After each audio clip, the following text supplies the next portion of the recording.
খবর 24 সাথে আপনাকে স্বাগত। নতুন নতুন খবর জানার জন্য আমাদের চ্যানেলে চোখ রাখুন।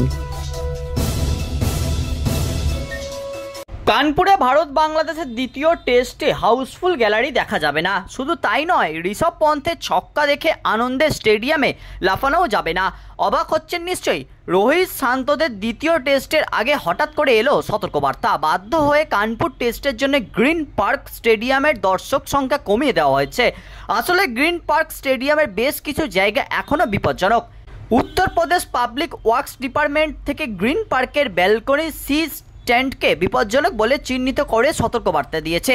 আসলে পিডব্লিউডির পক্ষ থেকে ইন্ডিয়ান এক্সপ্রেসকে উত্তরপ্রদেশ ক্রিকেট অ্যাসোসিয়েশনের সিইও অঙ্কিত চট্টোপাধ্যায় বলেছেন, পিডব্লিউডির তরফে উদ্বেগ প্রকাশ করা হয়েছে এবং সেই কারণেই ব্যালকনি সি এর সব টিকিট বিক্রি করা হয়নি, তা কমিয়ে দেওয়া হয়েছে। 4800 জনের দর্শক আসন থাকা ওই স্ট্যান্ডের আমরা মাত্র 1700 টিকিট বিক্রি করেছি।